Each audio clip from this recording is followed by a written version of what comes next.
Vamos conversar hoje aqui no nosso perfil com a professora Maria Lúcia Garcia Valhares Burki sobre o livro O Triunfo do Fracasso, da editora Mestre. Professora, é um prazer recebê-la aqui no programa, né? Conversar um pouquinho desse projeto. Inicialmente, eu queria que a senhora contasse para o nosso ouvinte um pouco como é que surge esse livro, O Triunfo do Fracasso, que até antes de gravar a entrevista, né, eu confidenciei, eu acho que é um livro muito especial, né, a maneira, a delicadeza, inclusive, que o tema é abordado. Mas como que ele surgiu na tua trajetória? Bom, a ideia desse projeto surgiu há vários anos, quando eu pesquisava o meu livro sobre os anos formativos do Gilberto Freire, um vitoriano dos trópicos. E o Rudyger Bildung, né, o personagem deste livro de agora, era um nome que aparecia frequentemente nos manuscritos de Freire, em cartas, em artigos escritos por Freire durante a juventude, e aparecia como um fiel amigo, confidente e grande interlocutor, né? Um brilhante interlocutor, a quem Freire devia não somente o estímulo para pensar ou para estudar o alemão e autores alemães, como também para pensar sobre o Brasil de um modo diferente, de um modo inovador. De repente ele sumiu do mapa. E eu fiquei meio que obcecada em descobrir mais sobre essa figura. Porque despertou a sua curiosidade. Muito, mesmo. porque como é que pode? Ou ele teria morrido, ou ele teria feito alguma coisa que estava escondida, que estava esquecida. O momento crucial foi quando eu descobri na Biblioteca Oliveira Lima, da Catholic University of America, em Washington, uma biblioteca que fica no porão da universidade, eu descobri documentos, um projeto de pesquisa desse alemão, desse jovem alemão, um projeto do início dos anos 20, extremamente inovador, né? Em um projeto que ele mandou para a Carnegie Foundation buscando apoio financeiro e com uma cópia Oliveira Lima, por isso que estava nessa biblioteca. E eu fiquei muito intrigada, né? Um projeto que levantava questões que o Freire iria levantar mais de 10 anos depois. Deixei de lado, porque meu marido, até me lembro que ele dizia, afinal você está escrevendo sobre o Freire ou sobre o Bildung? Porque eu comecei a ficar obcecada pela figura desse personagem que aparentemente tinha desaparecido da história, né? E aí deixei um pouco de lado, porque acabei de escrever o livro sobre o Freire, os anos formativos, depois escrevi um livro com o Peter sobre o perfil geral do Gilberto Freire. Que é um personagem fascinante em si mesmo. Que é um personagem também fascinante, contraditório, complexo, etc. E deixei, e fui paulatinamente fazendo o trabalho de pesquisa sobre o Rudyger Bildung e acabei descobrindo muita coisa. Não tudo, evidentemente, né, porque há muitos silêncios, há muitos hiatos na vida dele que eu não pude preencher, mas achei que valeu a pena. Por que ele não conseguiu escrever essa grande obra? Ele não conseguiu, talvez, uma das razões que ele era um perfeccionista incorrigível. Tá?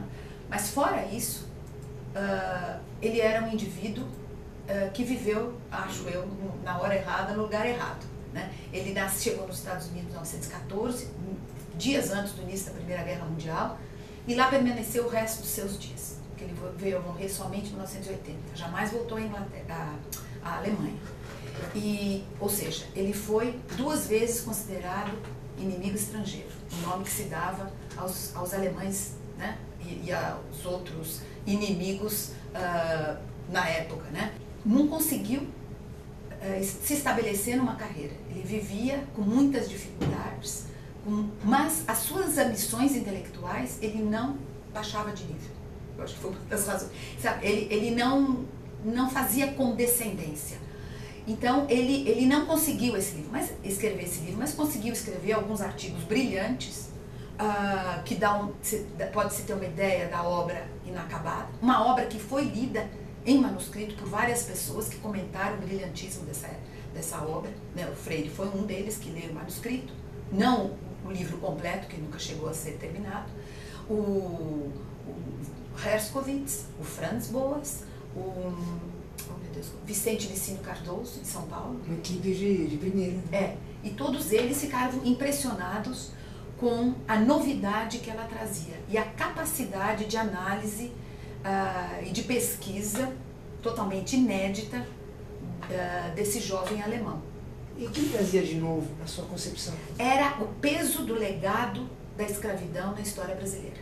Então, ele acreditava, assim como Oliveira Lima e outros comentários que ele recebeu na época, eles acreditavam que após esse livro, quer dizer, era uma forma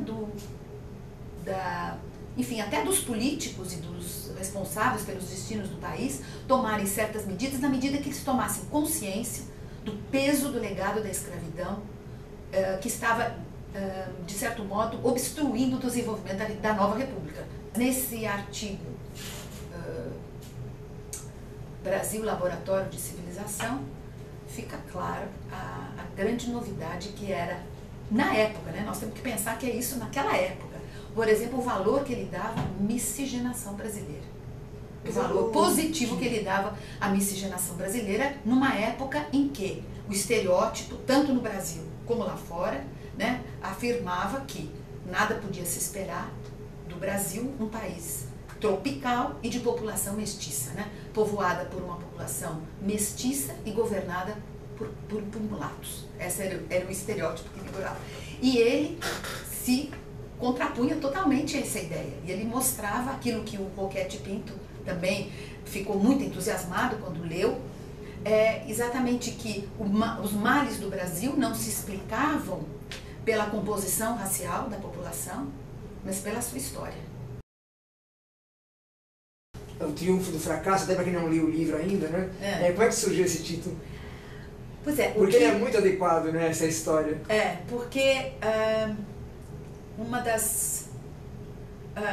o que se percebe na história desse indivíduo, que ele é representativo, deve ser representativo de tantos outros, né? De tantos outros. Pessoas que batalham por seus ideais, que conseguem muita coisa, mas que isso se perde. No caso dele, o fato dele não ter publicado, independente dele ter publicado ou não, ele fez muita coisa. Ele foi um batalhador pelos direitos civis dos negros norte-americanos, um questionador violento da segregação e do racismo institucionalizado lá, e também não tinha uma visão cor-de-rosa do Brasil.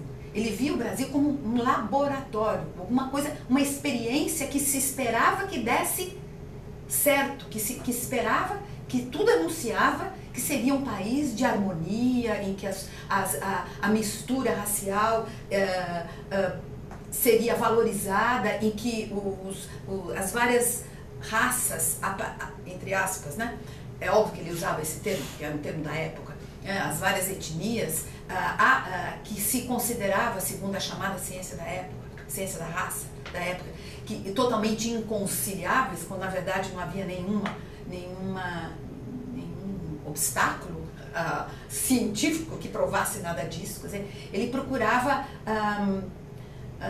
combater o racismo institucionalizado nos Estados Unidos e o racismo que ele via até no Brasil e em outros países. E trata-se da vida de um perdedor, né? Usando o termo loser, como os americanos, né, se referem aos indivíduos que não dão em nada. Ou um indivíduo com um grande futuro atrás dele, como dizem sarcasticamente os ingleses, né? Mas quando você começa a mergulhar na história, nos arquivos e nos jornais, etc., como eu fiz, quer dizer, cartas que dão, né, dão uma amostra de tudo aquilo que ele conseguiu, dos artigos de jornal que ele escrevia, do combate, das aulas que ele dava para os negros, inclusive nas igrejas de Harlem, falando sobre a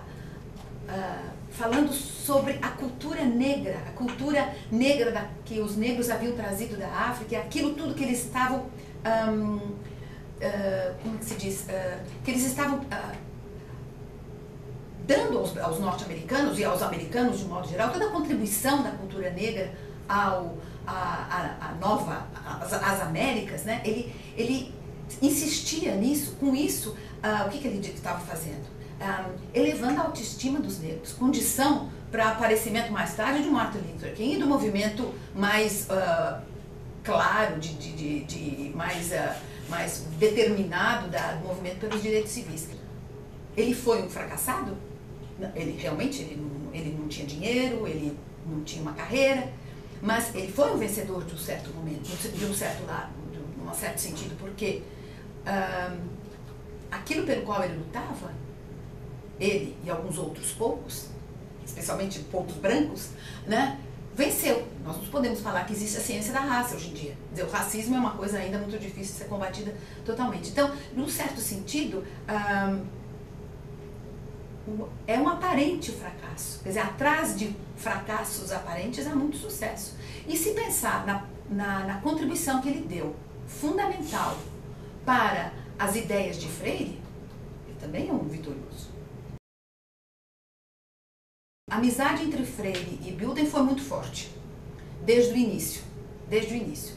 E no início, durante as primeiras décadas, talvez os primeiros 15 anos da carreira de Freire, ele era pródigo em elogios ao Bilden, pródigo, realmente muito pródigo, e por motivos inescrutáveis, a partir de um certo momento que coincide com a fama dele, com a fama de Freire, quanto mais ele ganhava autoridade e fama, ele sentiu uma necessidade, não me pergunte por quê, de minimizar a importância do Rudyard Bilden, ao ponto de, no final... Isso é notório nos documentos que você pesquisou? Nos documentos, Então, por exemplo, ele reescreve artigos da juventude em que ele elogiava Bilden. Ao publicar novamente nos anos 70, 80, ele reescreve, ele não diz que está reescrevendo, mas você pode simplesmente constatar, comparando os dois textos, que ele tem uma preocupação em minimizar a figura do que era, no início, um brilhante historiador alemão que vira outra coisa. E há artigos do final da vida do Freire que mais ou menos reduzem o Rudyard Bilden a um fracassado que bebia muito, sabe? Então, são fraquezas humanas. Aliás, o Freire mesmo, quando ele fala de biografia, ele fala sobre a biografia, ele critica a biografia triunfal, né? Então ele falar de qualquer pessoa tentando esquecer tudo aquilo que todas as suas manchas, todas as suas frustrações, os seus ressentimentos, etc. e tal, é criar uma figura de mármore, não um homem. Para começar, eu não sabia nada das origens dele, mas me determinei a fazer o possível para encontrar. Um dos aspectos interessantes foi a minha tentativa de descobrir alguém da família do Bilden. Eu sabia que ele tinha se casado nos Estados Unidos, não tinha tido filhos, tinha se divorciado. E sabia que ele vinha de Eschweiler, na Alemanha, onde ele tinha nascido em 1893, de onde ele tinha saído em 1914. Então eu estava passando um período em Wassenaar, na Holanda, e eu resolvi que eu ia procurar os Bilden, não só de Eschweiler, mas da Alemanha.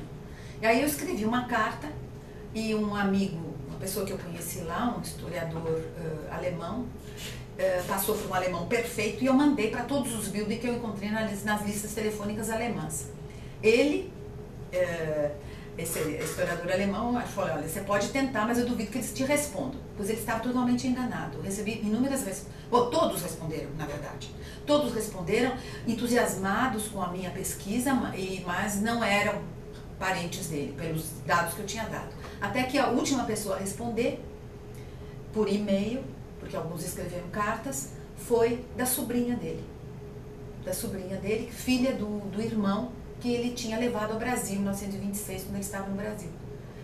E um irmão um tio que ela jamais tinha conhecido.